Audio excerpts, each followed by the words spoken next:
Communicating information, interactive media and the user experience, UX. Interactive media applications are presented on devices such as computers, tablets, mobile phones, and other digital technology, which all speak the same digital language, that use of zeros and ones, okay? And that allows for devices to communicate with each other because they all speak that zero and one language. These systems allow for interactivity with the user, who can navigate a system using hyperlinks and pre-programmed buttons and gestures. So when a user clicks a button or makes a movement with an input device that contains an accelerometer, that data is then read by the system as zeros and ones, and then it interprets in a way that it can produce information back to the user or a response of entertainment or knowledge or something that engages the user. Areas where interactive media is used include websites, social media, games, and apps. And I'm sure you've interacted with interactive media through one of those types of devices or platforms. So let's take a look at how information is communicated in an interactive media system. And essentially, it's using combinations of the following media types. The first one being text, strings of symbols and characters, which can be used to make words, obviously, that can be read in order to communicate information. The next one is image, and as they say, an image is worth 1,000 words. Okay, combinations of color and objects that put together in either bitmap, where we use lots of pixels to generate an image, or in vector formats, where we use shapes that have mathematical calculations behind them. But obviously, they illustrate a graphic, okay, that can present information then to a user who then sees it and interprets it. The next area is audio, and then this is obviously what users can hear. So right now, my voice is audio data, okay, and it is conveying information to you right now. So audio can come in the spoken voice form, or it could be coming from music as well. All right, but then supports it through verbal information being delivered to the user.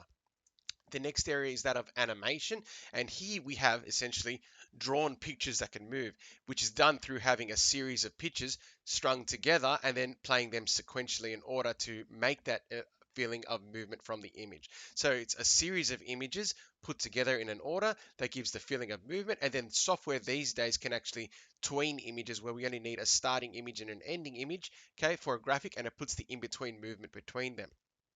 Now, they are obviously drawn types of graphics or generated using computer technology. And I need to distinguish that because the final category is that of video. Video traditionally is captured from the real world using cameras.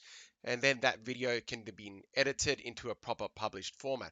But here we have real world images still strung together, okay, but captured from the real world, and then edited using video editing software. And then as said, now you don't think of video on its own just as a series of images moving.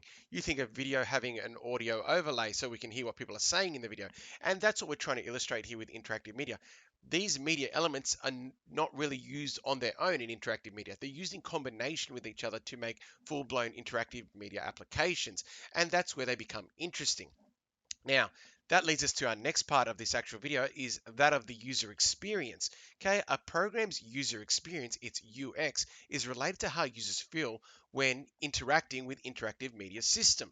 Okay, ultimately, systems are developed to evoke specific feelings from their users, such as entertainment, productivity, or satisfaction. Okay, they have a specific experience they're trying to give you. So when you watch a movie, you're there to be entertained, and that movie might be trying to make you feel happy or emotional or make you reflect on something. Okay, so that is the experience it's trying to give you, but that's obviously an easy one to see there because it's quite obvious. But even when you use apps for doing your work, those apps are made to support you and help you feel like you're being productive. So even applications that might not be for entertainment still are trying to evoke an experience in you that hopefully empowers you and makes you want to keep using the application. All right. So successful applications, they offer both unique and positive experiences of affirmation to their users. You feel good when you're using them and hopefully will make you use them again. So consideration of UX is paramount in system development as these systems need to evoke that positive feeling in their users if enterprises hope to develop applications that will be successful. And by saying successful, it means they're going to be used repeated times by their users, but as well, hopefully these users will recommend the applications to other users, so allow for the enterprise to expand their business through more people using their apps, their social media platforms, their games, or accessing their website. all right, in order to communicate meaningful information. If users get a positive experience when gaining information from the system, then the organization has achieved their goal. And that's what we're trying to say here with interactive media and the user experience. So I hope this has given you an understanding of what both those concepts are. Interactive media, essentially systems that are interactive with users and are made up of combinations of the different media types: text, image, audio, animation, video, and have interactive components through buttons and gestures being pre-programmed into the system that interact with the users, so they are getting information in response to their own actions. And then obviously the user experience, UX, how a user feels, which is targeted when developing the system, when accessing the system. A positive feeling that'll keep the user coming back to the system, ensuring that it makes the system successful, and through word of mouth, hopefully makes it more widespread for the enterprise to achieve success with their interactive media system.